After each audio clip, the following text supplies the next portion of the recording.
Adventures in Imperfect Living. Greetings, folks. Welcome to the program. Glad you're here with us. My name is Greg Willits from RosaryArmy.com. And I'm Jennifer Willits, his wife. And, hey, we've already launched our brand new Sacred Heart Enthrone Your Home program over at School of Mary. It's available for free right now. That's been a big reason why the shows have been scattered, but we're also going to scatter the shows even more, and we're going to talk about that coming up. But if you haven't already taken advantage of that free course, it's available over at School of Mary. You can do so right now. Just go and register. You watch some orientation videos, and you're off and running. The Enthrone Your Home program, we had Emily Jaminet on the show last week, and so hopefully you have already taken advantage of that resource and all of the other things that we have available on Rosary Army School of Mary platform. Again, absolutely free, and couldn't be thrilled. I think we're coming up on 1,000 members have signed up since we've launched. I actually haven't looked at the numbers in a while, but you know me, I love looking at numbers and the stats and all that kind of stuff. So hold on for a second. I can tell you in like 2 shakes of a lamb's tail, however long that is. Yeah, over 1,000 members already. Wow. So we've surpassed that number of all the people around the world that have signed up, and it's pretty cool to see people using it. We have total consecration resources, so you can walk through the entire 33 days of preparation with Jennifer and I. We have other things like Deacon Matthew Newsom's Devout Life program. We have Sacred Heart program. We have how to make the rosaries. We have how to pray the rosary. We have all sorts of things. So. And more on the way. More on the way, and that's part of again why things have been scattered. So what do you want to do? You want to talk about the online social media post that you saw first? Hold on. What? But we got a show to do, Jennifer. We don't have time. We don't have time for this idle chit chat. Okay. No, go ahead. Well, I kind of wanted to tell you about something last night. I actually had a chance to go out with the moms of the school. Like, this is a new thing that our one of the moms at our daughter's school wanted to do once the school year closed, which it has already ended by now. And she wanted to have like a mom's night out. And maybe this could be like a new tradition, like mom's night out, sort of celebrate the close of the school year and how hard every mom has worked with getting their kids to and from and all the homework and the homeschool and all that. So this is a mom thing, not a teacher thing. Correct. But you are a because teacher's I am assistant. also a mom of a student there. This grabs me as well. And so this was not meant to be a teacher celebration or anything, which they had that too, which I couldn't go to this year. Thank you for the coffee, by the way. And so I was sitting at a table with some good friends, and there was also some moms that I had never met before. You were drinking Lowenbrow beer? No, I was drinking nothing. Here's to good no friends. Alcohol. We were at a winery, by the way, and I didn't have anything to drink. I'll explain later if time permits. Because with Lowenbrow, here's to good friends tonight. It's kind of special. I don't even know what that is. Is that a beer jingle? Are you doing a beer jingle right now? Is that what's happening? Men born in the 1970s would know that jingle. Okay. Apparently. So not my wife. a woman joined us. She said, "Hey, can I sit here?" Like the whole social awkward thing was happening about like you got to find a place to sit. And if you showed up alone to this event, you got to navigate those social situations of who do I talk to? Who do I sit next to? And all those things. It's like high school. But with adults. Yeah, you just gave a perfect description of why I will never do one of these things. So she was very gentle, like, "Is this seat available?" I'm like, "Come on, just sit here and join us. It's great." She goes, "Oh, I don't want to sit here. I just want the chair." I've never seen this woman before in my life, And then eventually, but some of the women sitting with us knew her. So I just have to quietly figure it out. Like, who are you? Context clues. And so then she said, "Yeah, so I have a son who's a freshman." I'm like, "Aha, I will know this freshman because he would be a Latin 1 student, And so then when she said the name, I knew in my mind who she was or whose mother she was. And then I introduced myself and I said, "By the way, I'm in one of your son's classes. I'm the TA for Latin. And so my name is Jennifer Willits." And she's like, "Oh, I know your name. Your name is very familiar to me." And then she just had this big smile on her face. I'm like, "Okay, here comes the part where, talk about a podcast or something." No, it's just her son's talking about you. No. And actually, it was I did not expect what she was going to say. It's like, I listened to Jimmy Akin's like world or Mysterious World. Mysterious World. And it's like, oh, right, we have this like a promo that runs over there. And she's like, I love your catechism class. And then she sat there and smiled really big and paused. And I'm like, oh, no. Yes, about that. So we really want to bring that back. We really do. There's a lot of value in it. Our 6-month break is coming up on 2 years. So much, just a little pause. We're just gonna reevaluate. But honestly, I think so. Given that, we're probably overthinking it. Yeah. Well, no. Just, Listen, the catechism class pause happened right when we were also launching one of the biggest initiatives that we've ever launched ever, which was School of Mary. Yeah.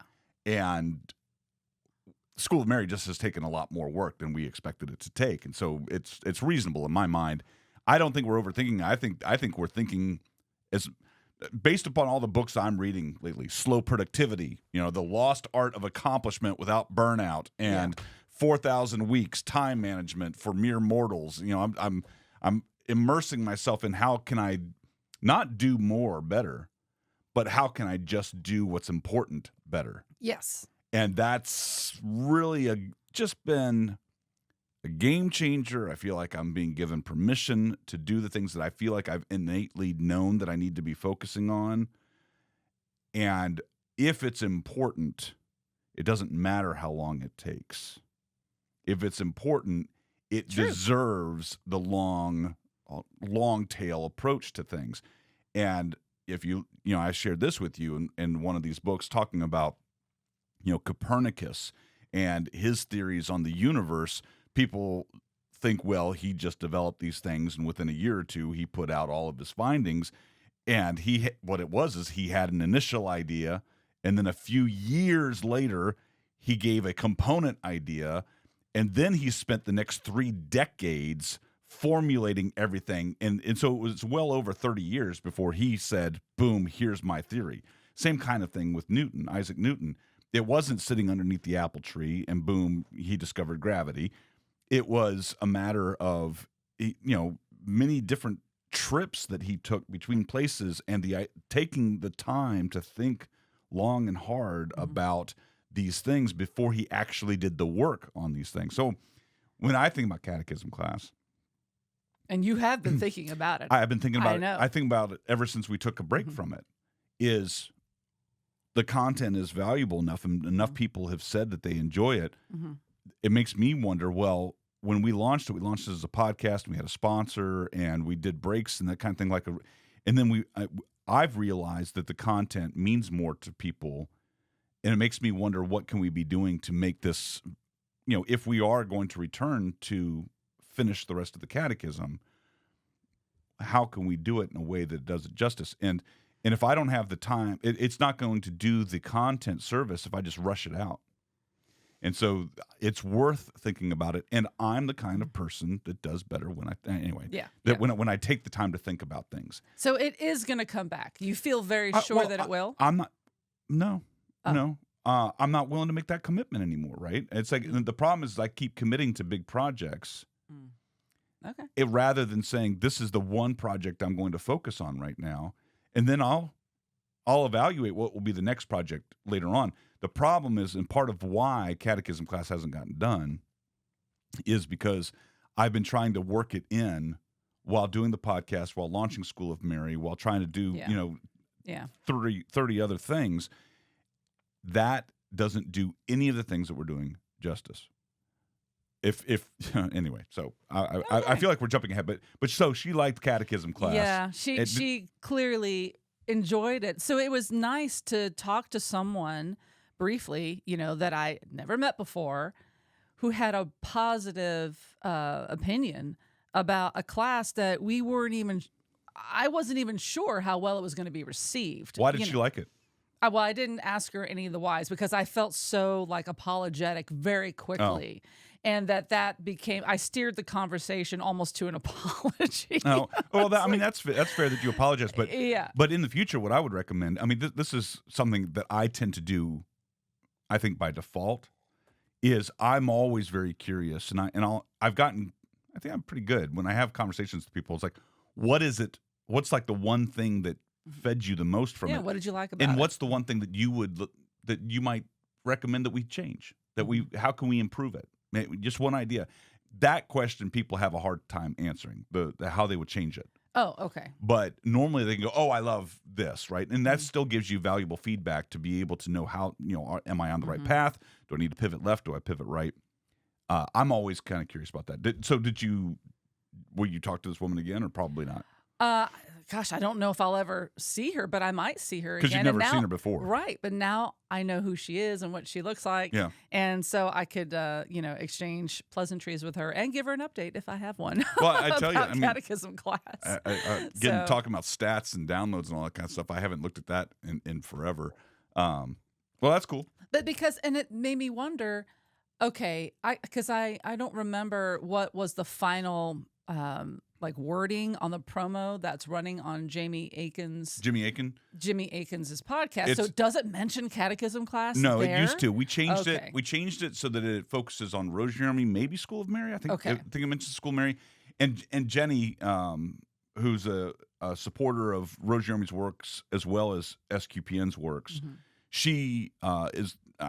Hopefully, Jenny, you don't mind me saying this, but Jenny actually is supporting SQPN, StarQuest Production Network, by purchasing an ad on behalf of Rosary Army. And so Jenny's been covering that for us. And it's been... It's having two ministries at once. Yeah, and obviously so since great. we played a role in starting SQPN, it means a lot to us, even though we haven't had anything to do with it since 2008 in an official capacity. It means a lot to us to see their success. Yeah. And so we like that. But Jenny sent me an email probably 2 months ago saying, "Oh, it's time to renew. What do you want to do?" And I'm like, really? Okay. And I haven't responded to that. But if I go and look at the second one. Yeah, thank you. You're welcome. So if I look at the stats for that, it's all-time downloads, over 100,000 downloads but that's of 72 episodes. The fact that people are still listening, because there was numbers for this week I saw. Yeah. So that's interesting. An update that I did over a year ago has had over 11,000 downloads. The last episode that we did, people keep going back and looking at it. Apparently, that's had 41,000 downloads alone. And so that's of that one episode, because people were going back and going back and going back. But most of them didn't have that high of a number. Yeah. But that's kind of interesting to see that number there. But that just means that people want to know what's going on. Yeah. And, but we did the entire part one. So which is still, what I feel like is, because the catechism is 4 parts, we have done 25% of the catechism. We did one full part. It is complete. Even if we never did another episode of catechism class, the 72 episodes that we did are a complete series. It's an idea unto itself. Like part one is... It covered the entire creed. We could just... Okay. We almost rename it. We could rename the whole thing and just say the Catholic Creed Explained, and there it is. It's done. The whole show is complete, Yeah. But I do think, I've thought about redoing those first 72 in a different, more reusable format, or doing it for video format, right? Because and doing it in shorter nuggets. How can we? So I've had a lot of ideas. Okay. In that regard. Very good. Well, yesterday I went on Facebook, which is something I don't typically do. It's fine if I go a month or two without taking a peek over there. I don't even know what compelled me to go look. Let me show you something. Talk about Facebook. So you won't be able to see this right now, but watch what happens if I'm on my computer and I try to go to Facebook. You ready? Okay. I am looking at your screen. A countdown comes up at 15 seconds, and it just says, "Is it really worth the wait?" I downloaded, or I added a Chrome extension that's called delayed gratification. So if I try to go to certain websites, like if I try to check the news, or if I try to it makes me wait 15 seconds. If I try to go to Twitter, You don't have it on that website. I thought You need to. I thought I did, but I never. That's I don't good. go there very often. That's good. But if I try to go to Twitter, it'll pop up this delayed gratification thing. It's because I just did it once. You now need it's, help now it's saying letting no me go. to yourself. Well, So please help me anyway. say no. So, Anyway, you don't have that problem. You No. you go so infrequently. And 'cause- again, I have a very disconnected relationship with social media in general. And so I just forget that it's out there. I'm very content not being plugged in. Which is funny because I hear Mac saying similar comments about like, social media and Twitter, like that's more important to Catherine, not so much to Mac, and so I get that. I think that there's just a different perception of it all. But I did go and I looking for familiar names as I'm scrolling, and I saw this one woman that I won't mention her name because she is known in the Catholic world, but I read her post and I was a little like, that was my first reaction. Like, I breathed in sharply and I was like, oh, this is going to get comments. And then I was like, I know what's going to be in the comments. I probably shouldn't. This probably isn't going to make me feel good, but I'm going to read the I'm going to read the comments anyway. And I did. And it made me just so sad because I know it was speaking a truth of our Catholic identity, because her post went straight to the somewhat divisive, topic of TLM and the Novus Ordo. She just went right there, and she, in her post, I'm just going to summarize it because I don't want to like pull it up, look at it, and read it all verbatim. But she, at one point in her Catholic journey, was convinced that she was really going to fall in love with the TLM. She was just sold on it, and she was looking forward to a new life, just sort of exploring the depths of the TLM Mass, the traditional Latin Mass, but was so pleasantly surprised by a very reverent presentation of the Novus Ordo that now it's like this is her preference, that the Novus Ordo that she had access to was so beautifully done that now she just is very happy there. But because she specifically, in a very targeted way, talked about one almost not being better than the other, but we all know, like we're all quietly making these little judgments, and I think maybe not talking about it, but we're making a choice about Novus Ordo, TLM. I mean, not everybody, but quite a few of us are. I mean, I think there are some people who are just so pleasantly experiencing their Catholic life inside of a Novus Ordo presentation that they're not even thinking about changing, that they're just content. And I get that.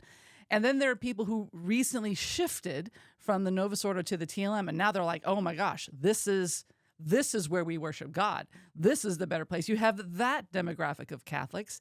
And so they have a lesser view of the Novus Ordo because they left it. So you have that mindset. And then you have the people who were just always TLM and they never really had a high opinion of the Novus Ordo. And it's like, oh, it's just all in there. And all of that was coming out in the comments. And people were trying to be very civil and trying to find just the right way of expressing how they see it and how they feel about it. And it sort of begs the question, well, how do you feel about it? Where you go worship our Lord, whether it be Novus Ordo or whether it be TLM, do you have an opinion about the other side, whatever the other side actually is? Do you think they're less than you, or does it not even go into your thoughts at all? I think taking a step back is helpful, because while the TLM, the traditional Latin Mass, has always been in existence, even since the reforms of the liturgy in the early 70s, the late 60s, early 70s. The Novus Ordo has taken precedence in that time, but the TLM never went away, nor was it expected to go away. But the continued practice of it was permitted. Pope Benedict XVI actually opened up the doors and made it even easier for priests to celebrate it.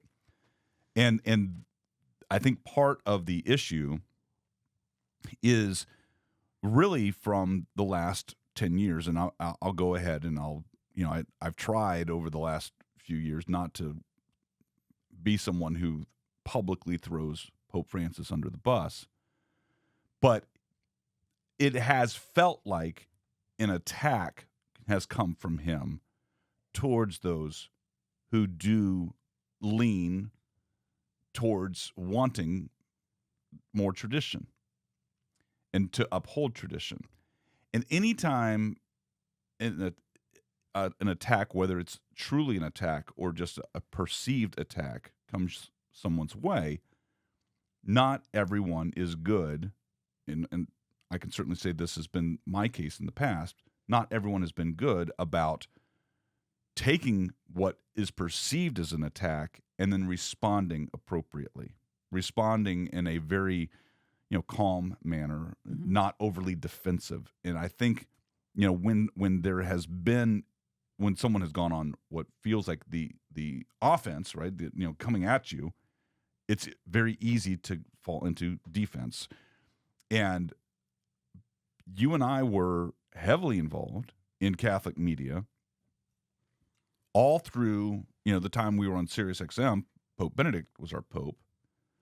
We were very aware of the TLM's existence. There was a parish already, when our children were very small in Atlanta, that is a dedicated St. Francis de Sales parish here in Atlanta. It's an FSSP parish, the Fraternity of Saints, not Peter and Paul, but just the Fraternal Society of St. Peter. That's what it is. Yeah. And we were aware of it. I was always curious about it. I was always drawn to the reverence. And part of the reason why I was personally drawn to it and wanted to go to it even when our kids were very young, but I didn't go because I also knew our kids were kind of rambunctious. And I dealt with a lot of anxiety of didn't want our children to be disturbing other people type of thing. And so I never took the leadership role and said, let's go do this. But at the Novus Ordo masses that we attended, and I've talked about this in length in various places, moving around as much as I did, I hold, I go on the offense. I attack a little bit of the Novus Ordo churches that I attended, where I was in my late 20s before Eucharistic adoration was ever proposed, ever given as an example. I felt like I had been given in many places a watered down version of Catholicism, and I had to discover it for my own in my late 20s and early 30s. And that was a source of frustration for me. But once I discovered that greater reverence is possible for the Eucharist, that greater silence is possible, and I don't have to go to folk masses with banging guitars and tambourines. And I don't say that in any sort of dismissive way. Literally went to so many parishes where it was loud guitars, loud drums, and tambourines. And even before I discovered the TLM or went deeper into these things, that never sat right with me. My parents we had one church we went to in Columbus, Ohio. They had a folk mass every week. And I remember another parish we went to around that same time. We went to the Ohio State University Newman Center for mass, and they had a huge band. And I remember there was a guy who played drums. They had a full drum set. And in third grade, I thought that was super cool.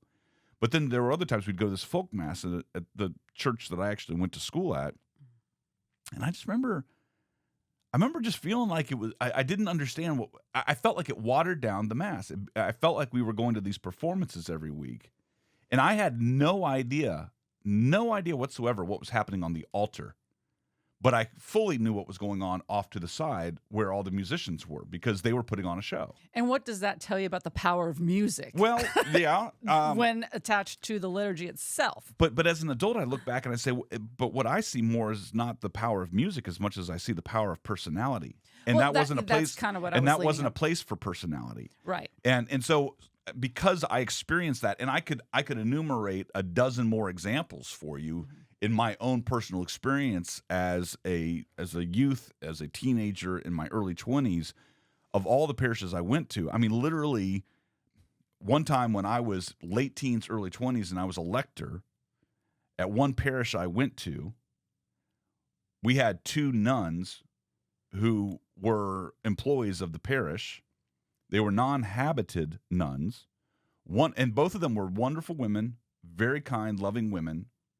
Sister Rosie, Sister Donna. One time, and again, because I didn't know any better, I was asked to read the gospel. Okay? Okay. I read the gospel during Mass, while Sister Rosie had full clown makeup on and did a pantomime on the altar while I read it. Knowing what I know now, that just makes me very angry. And that doesn't and I don't want to trash Sister Rosie. I don't want No, to trash right. that parish, but it's again so when you water down the beauty of things, you lose the beauty of things, and you're trying to replace it with something that will never replace it. So now, you and I have been, and Lily, we've been attending regularly the TLM for the last 3 years. Well, hold on, before we even go there, it's like you go back just 7 years ago, and listen to a podcast at the church we were attending in Indiana, and we did an episode where I think we called the episode "Just Stop It," because we went to this church and there were just so many inventions, and you couldn't trust the priest to actually do the liturgy. And that was getting progressively more frustrating. Now, when we were on the radio, we were aware of the TLM. This is ultimately where I was, my original point. We were aware of it. We were trying then to find more reverence. We were trying to avoid the loud clanging masses where we could, but it was very difficult to do so. When we finally found something, it was right around the same time that it felt like an attack was coming at those things that already existed, the TLM. It had existed for a long period of time. I really feel like a lot of the division that exists right now is because for many people who do love the TLM, while there's a lot of people who love the TLM that attack the Novus Ordo, and I'm not attacking the Novus Ordo. Mm-hmm. I'm not attacking it. It's two forms of the same rite. There's 23 rites in the Catholic Church. The Novus Ordo and the TLM are both valid forms of that rite of the Latin Mass. Of the Mass. Of the Mass, yeah. That what happened is I think a lot of people started to feel defensive, and now they're being vocal. They're like, you're not going to take away this calm that I have. You're not going to take away this prayer that I have found so much blessing in. And so I think you're starting to see more people being vocal that never had a reason to be vocal before, but they were always there. Right. And something that really jumped out at me is, as a common thread in the responses and the comments to this Facebook post, was the word reverence, how often the word reverence actually came up, and I. There was I and then reverence. Usually were in everyone's response to whether it was for the Novus Ordo that they were attending or for the TLM. And suddenly I was reminded of a conversation you and I had a couple months ago, where you were trying to explain to me about this way of how the progressive movement attacks words, and it's like it's like a false argument about like, well, I love this, and when I say I love this, it's kind of like saying that you don't love it, so you're the worst, or you're in the worst position. Yeah. Like, I have this better. And so what I saw coming out was the way people were using this reverence. It's like, well, I go to the TLM because I love to worship reverently. Period. Which makes it sound like, Oof. which means that if you attend the Novus Ordo, you don't. That is the Yeah. unspoken sentence that the person who's in the Novus Ordo is going to hear. But it's also flip-flopped. I attend the Novus Ordo because I love the community and the genuineness of and the Therefore, and the charism you and the way the Holy Spirit is moving. Therefore, you don't love the way that the Holy Spirit's right. moving. And so that is like, oh no. And so I'm seeing all of this come out in the words, like, this is just making me sad. And you realize how we as Catholics are using our own personal experiences as justification for the choice we are living in the present. Well, we should be allowed to. Right. And so, but we're all like not the same. We're all doing different things based on what happened to us in the past. Like, well, I'm Yes. here because of this thing in the background. Yeah. So now none of us are the same. And I don't know, But we don't have to be the same. Here's the thing, and this is a little bit of what drives me. so then it's okay. Well, this is a little bit of what drives me about this current division between TLM and Novus Ordo. Again, we have 23 rites of the church. Well, no one has a problem with the Byzantine rite. No one has a problem with the Melkite rite. No one has a problem with these other rites that are all in communion with the church. Yeah. No one's talking about them. Well, it's just this subset, right? And it's part of it is, and again, we have to pray for our Holy Father. And every time we pray the Rosary, at the end of it, we say for the Pope and his holy intentions, we pray and offer up our Father, Hail Mary, and a Glory Be every day for the Pope. It's strange that he's chosen this as one of his platforms, and it hurts, right? And I think that a lot of the reaction, granted, what you said I think is very true in terms of I experience reverence and everything. Mm-hmm. I think really what's happening is, number one, I'm going to sneeze in a moment, and number two, I think that That's what's happening right now. A lot of people just they feel like their papa is attacking them, and it doesn't feel good. They don't feel like their father cares about what they really care about, and they feel misunderstood by their papa.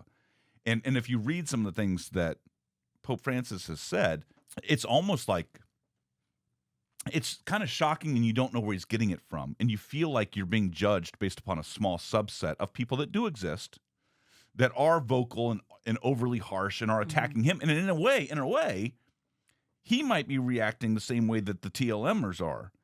Well, he feels attacked because so many people are critical, and goes, well, then I'm going to attack right back. And it's we don't know. Yeah. Now, how do you fix that? I mean, what I honestly think is he should stop with his attacks on the TLM. I think that what he has done with the documents trying to suppress it, I honestly believe that it's completely wrong and unwarranted. If he really cares about his flock, he will let his flock continue to have what they've always had.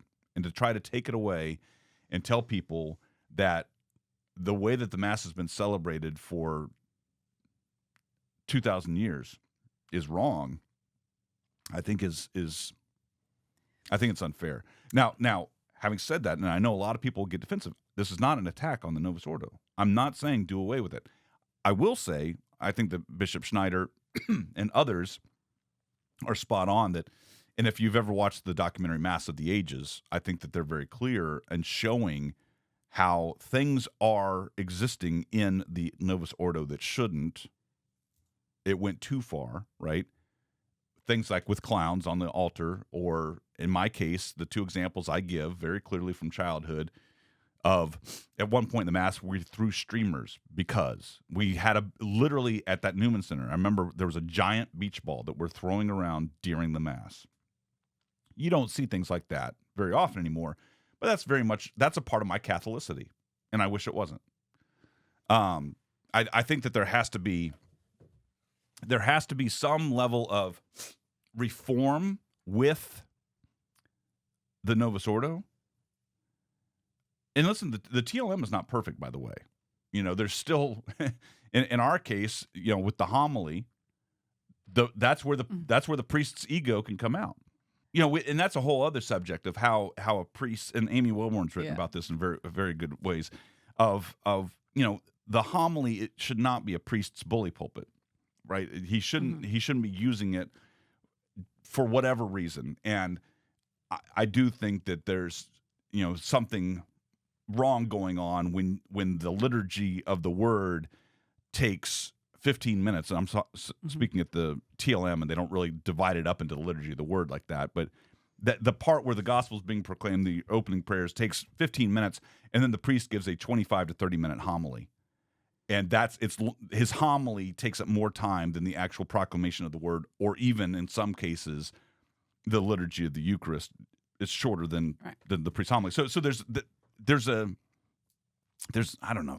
We're not going to have the solutions. No, but there's one thing that I wanted to bring into the conversation is this idea of a prideful sort of feeling that one could get about the Mass that they attend, as if that where they are secretly harboring this feeling of, but I'm in the better place than you. And do you feel that? I don't feel that. There was all I can say is it's like it's a little bit of a pride. I think it is. Maybe pride is the word, or self-righteousness or something, where you have to keep that in check. That is a very real thing. And I didn't think I was going to feel it. I think I'm much better now.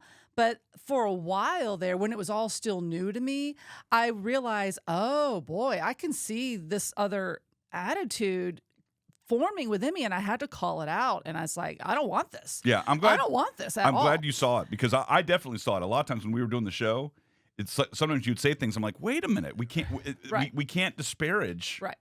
the And celebration that others are and experiencing. it's so weird because I didn't, you don't ever mean for it to be prideful, but I actually see it at the school where I work.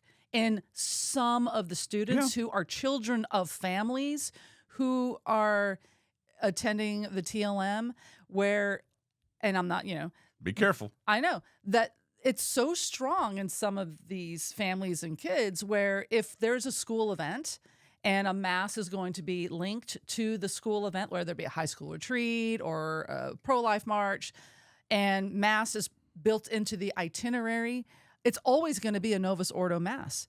Well, some of these kids are like, well, then I'm not going. I won't even go to the entire event because it's just a Novus Ordo mass.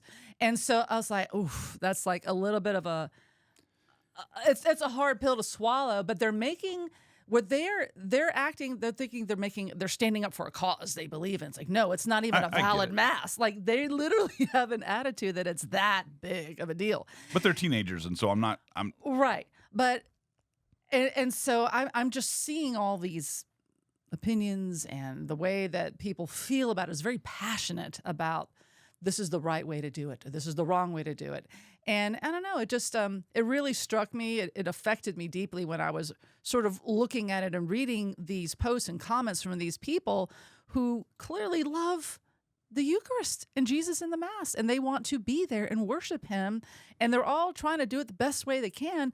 But it was an opportunity for me to see, well, where am I in this? How do I feel about it? What's my attitude for people who worship differently inside the Catholic Church than myself, And I have to meditate on that and pray about it so that I regard my Catholic brothers and sisters the way God needs me to and wants me to and designed me to regard them. Anyway, I found it a fascinating topic because I think it's still relevant. Even it's though very we're this relevant. far into this life, because 6 years ago we wouldn't even be having this conversation. No, but I think, or maybe 10 years ago. I think everything that we've encountered and things that we've shared just in recent years that were, I've always talked about how difficult of a time I have focusing, and how distracted I can be during Mass when I just want to offer up my heart to God. Mm-hmm. And I think about the offertory, how often in many of the Novus Ordo Masses I attended, one of my biggest gripes was, now please join us in singing such and such as our offertory hymn. When our offertory is when we should be offering up our hearts and our everything, all of our intentions. Like, this is the opportunity for us to put all of our worries and our pains and our cares and our sinfulness and our weaknesses and bring it and say, Jesus, I'm putting this on the altar of your sacrifice right now. And then when someone's like, kumbaya, my Lord, I can't do it. I can't split it. Mm-hmm. And so that was something that, again, other people who love music at Mass don't have issues with this. But it's something, again, I'm very cognizant of what you just said a moment ago about the I and my experience. Mm-hmm. But what I found was a pearl of great price that meant something to me in the extreme silence of the TLM. And that extreme silence has been like a balm to my soul that I had been desperately searching for years. And part of it is because I'm allowed to unify myself in a way with the sacrifice of the Mass that throughout my lifetime, with beach balls and streamers and dancing clowns and puppet shows and everything else, I've just never been allowed to. But my whole life, I've been searching for it. Yeah, and I think with you in particular, you've shared many times how you are drawn to these very quiet, serene sort of environments, it's kind of what I think was part of your motivation to want to go on that first hermitage retreat. That first time, there was something about being alone in the woods in a cabin that's appealing and calming and maybe safe feeling to you. Yeah. And Yes, I think, there's definitely a safety feeling. and so to bring those concepts into worship was like, you mean you can do that? That's amazing. So I understand the pull and the draw, the appeal. It's like it's a fit. But I'm never gonna disparage someone else for going to the Novus Ordo. Right. And I mean that's such. You'll notice I can't think of. I'm pretty sure I haven't said to anyone. I haven't even thought about it. You should really come to the Novus Ordo. I mean, excuse me, to the TLM. I'm not going to turn into a salesman for it. And I don't want the show to be a salesman for it.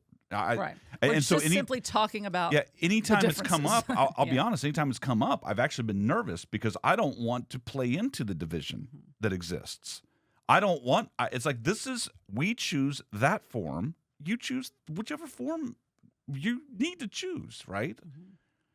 And for many people, you don't even have that choice anymore because that's been taken away. And that's, if anything, That's another topic. if anything, almost. that's the one thing that I'll argue about. It's like I don't think it should have been taken away. I think it was a wrong decision, and I think if anything, that was injurious to the church.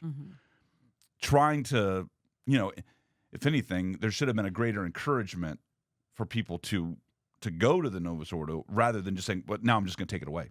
I'm just going to take away your car keys." But why? Just because walking is better. But what's interesting is, what if there was this unified approach to take away all folk masses everywhere? Well, I think they just went away It's over a very time, right? particular style. They've mostly gone away. They faded out. I don't even know. I said mostly. Okay. I think that they still do it at the old church that we went to in another part of Georgia. I think Right. because those guys are until they die, Yeah. those same guys have been doing it for 20 years. So. It's just Anyway. interesting. Okay. Well, I didn't know that this show's conversation. I thought we were going to be talking about something else on this show. No, we still can. Absolutely. Well, And we need to, because it's important. yeah. So we're going to take a break. We're going to cut to the chase. We've taken sabbaticals in the past. I only remember one when we were living in Indiana. No. I think about the very first one we did. Now, they've been of varying lengths. So we did one when we lived in Conyers and took 2 weeks off so that we could build shelves for storage. And we had this project we needed to do. Of course, you would remember the length of time. Well, the year. because I spent a lot of time because I spent a lot of time with my FIL that week. Oh, those shelves. Okay. Yeah, your dad and I spent a lot of Garage time shelves. together that week, and so I. Okay, and what else? What was the next hiatus? And then we stumbled a lot, and we even took it was not an intentional hiatus, but like we went a few months in Colorado where we didn't post a show while we were moving and trying to get our everything situated, and then finally we started to get back into a weekly rhythm again around 2014, so around 10 years ago. Maybe Patreon Definitely helped. kind of was an influencer to getting us back on track again. So since 2014, we've taken one significant break from recording, and that was about 6 or 7 years ago now in Indiana. I believe it was in 2017. So we're coming up on 7 years since we took an extended break, and that was actually almost 4 or 5 months, I think, that we took off at that point. We took off a long time, and maybe not that long. Maybe I thought it was maybe less. 3 months. So we've been talking so much about deep work lately and getting more things done, and we have so many projects that we have on the docket for Rosary Army. And I've been spending a lot of time the last couple months of looking at how I work and quite honestly seeing signs that I don't like in me and in my brain that have all of the indicators of burnout. And burnout doesn't mean I've skidded to a stop, but it means I'm having a hard time getting replenished so that I can give what I need to give. And, I intended to go on a retreat in January or February and then March or April, and no breaks have occurred. Nothing has happened. And so we went from the most, work-intensive time of the year, which was Advent for me, when many people are taking a break, that's when I'm going into overdrive because we raised the funding for Rosary Army to keep things going for the year. Well, we went right away, literally the first week of this year, recording recording a new course for School of Mary, and then we've recorded 2 more. We just launched our second one. The third one needs to get finished up, and that's going to launch later on this summer. But there's other things you can't see it right here, but I literally have stacks of books. I'm working on right now a project that I've been talking to you about for a couple of years that I'm still trying to formulate. It's definitely going to be a book. Oh. I definitely think it's going to be a course. It'll turn into a course, but I think that there's other things as well. It's about one of the most important topics, and it's our relationships with Jesus Christ and our search in every area of our life for Jesus, and it's the love of eternal wisdom. And that means the love that we have for eternal wisdom, who is Jesus Christ, and the love that eternal wisdom has for you, the love that Jesus Christ has for you. And I'm working with my dear friend, St. Louis Marie de Montfort, to finally get this done. And I've been pushing it off and pushing it off and pushing it off because of the sheer volume of mental work that needs to be done on this.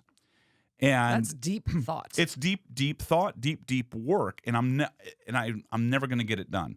And let me tell you, we 2 iterations of our website ago, when we launched in 2020, a new version of our website, I had started working on a book about the 15 promises of the Rosary, and I'd never finished that. And I had made a promise to people to give them a copy of that for signing up, and it gnaws at me that I've never finished that book, let alone this book on eternal wisdom. And so I've itemized the large-scale projects that need to get done. Catechism classes on there, some other things, eternal wisdom, the 15 secrets, large-scale things. I'm never going to get these things done if I continue to be in the wheel of what's the next new topic of the week that we're going to have for the show. And then going through the production cycle of a show of prepping the content, recording it, getting it to our editor, working with him, posting it, marketing it, all those kinds of things. And so the show, I think you and I have proven our longevity in that we sat down over 19 years ago behind a microphone and started recording, that we'll continue doing this work in various capacities. This show, Adventures in Imperfect Living, I don't see it going away. I think I'm saying this because I know a lot of people start to panic. Don't panic. Number 1 rule from the Hitchhiker's Guide to the Galaxy: don't panic. Just grab your towel. Just grab your towel. And number 42. But we've done 525 episodes of this show now, and it'll keep going in some format. But we're going to pause, mostly for the summer of 2024. So I don't know exactly how long. I'm not going to make that promise. But what I know is I get replenished when I start being more productive. And I start getting more excited and I start coming up with more ideas the more I accomplish. Yeah, but it's quality, not just amounts of things. When I see quality, life-changing content coming out of this studio, I get super excited because we're not in this just so that we can keep churning out the donuts for you every week. It's not a numbers game. And it is a little bit because the numbers are influencing me. And when I see a small amount of views on our YouTube channel and a small amount of downloads of our audio versions of things, it makes me think, I know I can send out a single newsletter that will reach thousands more people on a weekly basis. How do we regroup and plan to be more effective? Because this is ultimately about evangelization, bringing people to Jesus Christ. And while I love, people say, well, if you reach one soul, then that's enough. It's like, yeah, but we have the potential of reaching much more than that. So I want to reach much more than that. I mean, yes, I don't disregard that one soul. I don't disregard you that's being touched. Okay. But imagine if we could multiply the impact, and that's what I want to do. And I feel like quality does that more than quantity. And so, well, I just got this one image that popped into my brain as you were describing that, of casting your net It makes me think of the disciples when they were casting their net in this one particular area, and they were doing the work, and it was necessary, and they were just hoping, not for downloads, but for fishes caught. And then when Jesus came, but I want you to go over there where it's very deep, and it's a different journey. Yeah. And it's going to take a different pull from you, but you're going to get more over there. Trust me. And they're like, we've been doing this all day. This is the wrong time of day. It doesn't make any sense. And then that's where it was effective. So sometimes it's not that we want to stop being a fisherman. We're not stopping. But there is a pivot that sometimes is required to do something bigger and to have this longer effect, this more quality product and creating content. And it's a little scary because, I'm telling you I'm going to be working on this stuff that's going to have a greater impact. I don't know if it'll have a greater impact. But you need to be relieved of the pressure of time. You need to have that thing off of you so that you can create. And I won't know if it's of greater quality unless I at least try, right?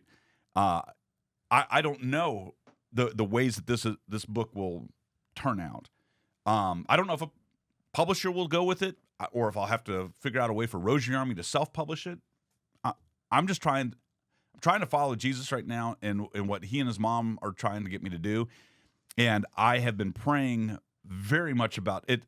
Listen, I don't like disappointing people at all. It's one of my core weaknesses is oftentimes doing work because I fear I'm going to disappoint someone if I don't do it.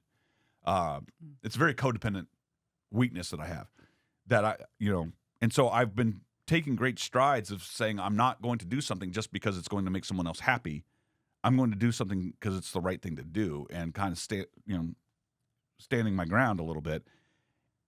Coming to the point where I'm saying that I'm going to take a break. It's terrifying because I'm like, well, and I said this to my therapist just yesterday. I was like, one of my concerns is if I take a break from the podcast, that's going to have a negative impact at the end of the year when we try to raise funds. It's like, well, you didn't podcast all year. It's like, well, but we do so much more than podcasting for Rosary Army. And I'm trying to grow this apostolate. And the podcast is just taking up a lot of time that I don't know if I have the time right now. And honestly, I don't know if the podcast grows the apostolate at all. No, I think it definitely strengthens it. No. I don't think it grows it. Listen, you cannot deny that our core are the people who watch the show. Okay. The people that watch the show or listen to the show every single week, they are the core of Rosary Army. You show up in droves whenever we seriously say we need your help. I do not want to let you down.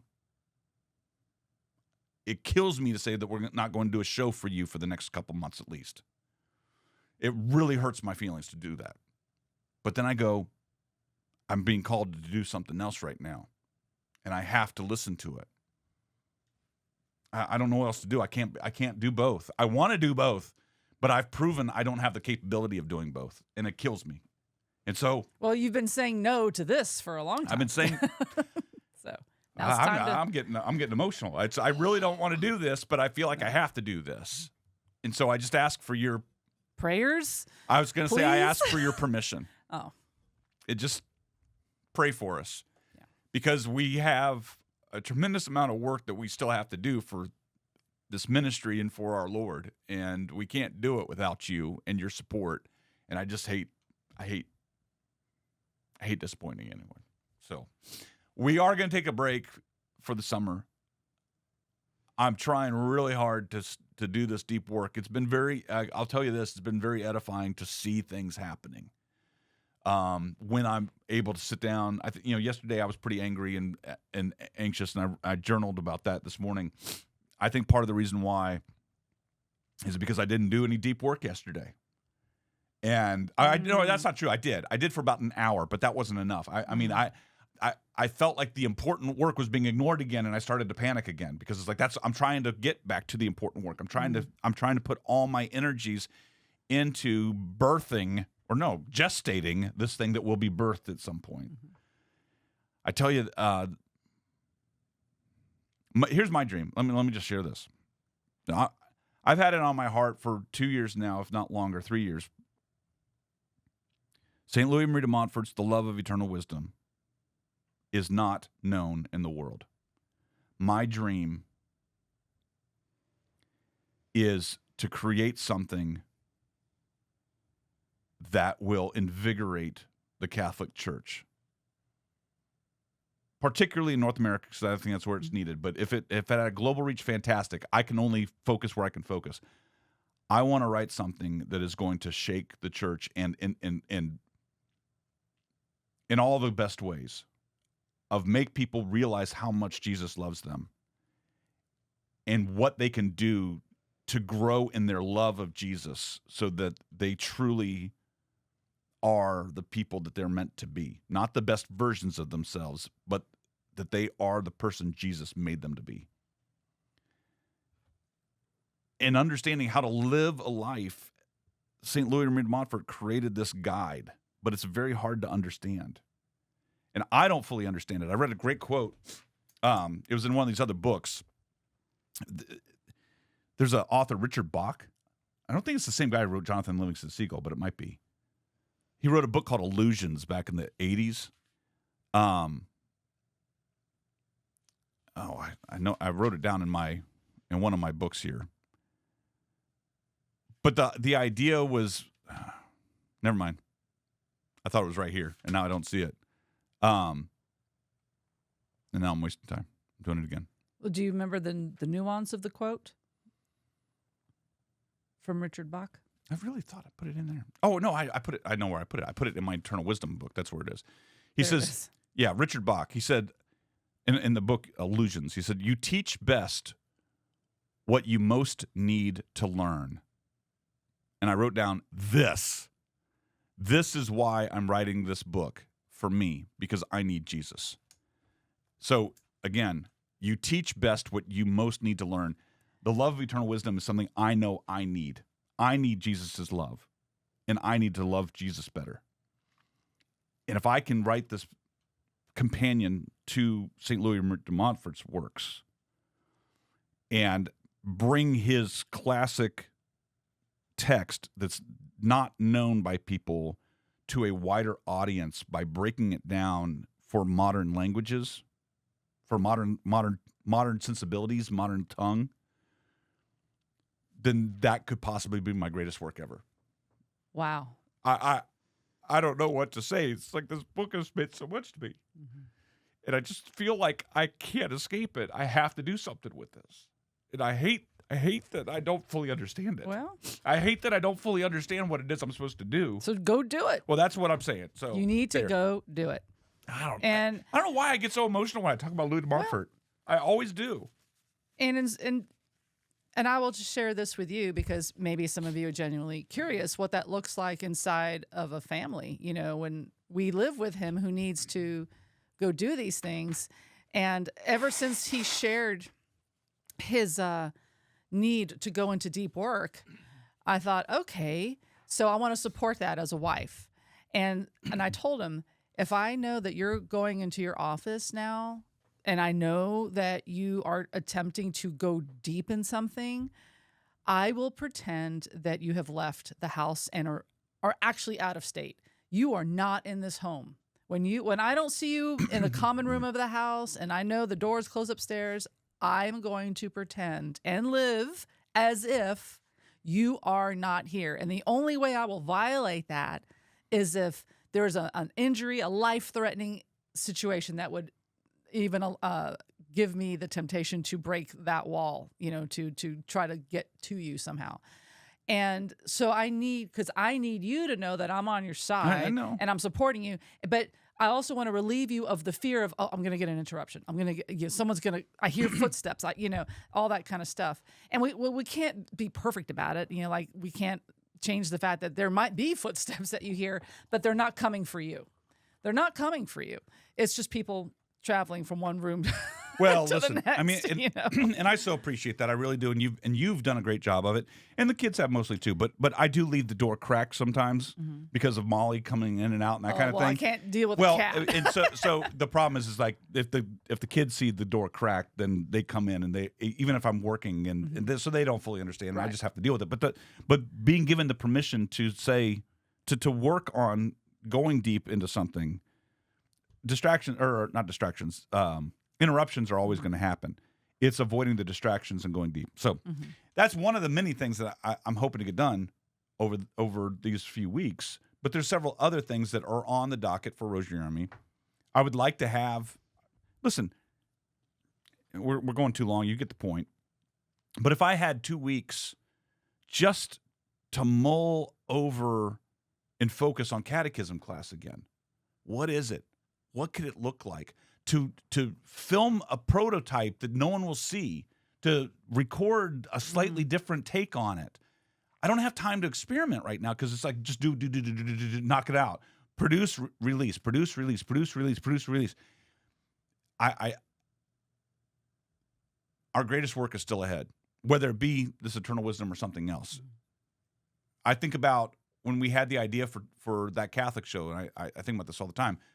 We went into a gestation chamber for about 3 or 4 months and then came out with that, and it changed everything for both us, and no one had seen anything like that back in 2007. It was brand new. If I keep preventing the Holy Spirit from speaking because I'm filling up with so much of my own noise and my own voice and recording a show and shallow work. Yeah. I know these shows can be very deep, but I mean, I've thought about, I'd like to do a monthly show instead of a weekly show. But what does that look like? Would it be worth it? I don't want to just keep doing this on a monthly basis. If we switch to monthly, I'd want to create like a show. I'd want it to be something memorable. I want it to be, cinematic almost, right? I mean, I feel like, I'm not saying that's what we're going to do, but I need to step back and I need a 30,000 foot view of everything that we're doing, so I can zoom in on the things that are going to make the most difference in your life. So there. When will we be back? I don't know. But we will be back. We always come back. For 19 years. Can't get rid of us. For 19 years, we've always returned to the microphone. So we'll be back. And we hope you have a great summer. If you still want to send us emails, you can do so. I probably won't respond. I'm not responding to emails right now. We do have a newsletter. I still don't have a good way of people signing up for the newsletter. If you want to stay in contact with us that way, you can go over to Rosary Army's website and look for a place to sign up and get the newsletter that way. Is that what you're saying? No, I was wondering, because of the comment you made earlier that you can send out one newsletter and it'd be well received. Is that something that you will do this summer, or is that like it doesn't matter? I don't know. Because it's driven by a need to say something. There will be some newsletters because I need to promote the Sacred Heart program throughout June. Again, June is the month of the Sacred Heart of Jesus. We created this program with our friend Emily Jaminet from welcomehisheart.com so that this month you'll place focus on Jesus Christ in your house. And so we hope that you will also enthrone your home. And that is available still over at schoolofmary.com. Okay. So, I mean, listen, if you want new shows, have you really listened to all 525 episodes of Adventures in Imperfect Living? We're giving you the gift of time. We're giving you the gift of time. That's how we should have led this. We decided so many of you have said, too much, Greg and Jennifer, too many shows, too much awesome content. Can you just slow it down a little bit and give us the opportunity to catch up? You know what? Because we're so loving and caring, yes, for you, we'll do that. Man, we should have started with that. That should have been the thing. We will end with that. We'll end with that. We love you. We love you so much. Pray your rosary every day. Please pray for us while you pray your rosaries. And do whatever it takes to be holy. Say it again, because I think I had the music too loud. Do whatever it takes to be holy and have an awesome, holy summer. We will talk to you again very soon. God bless, folks.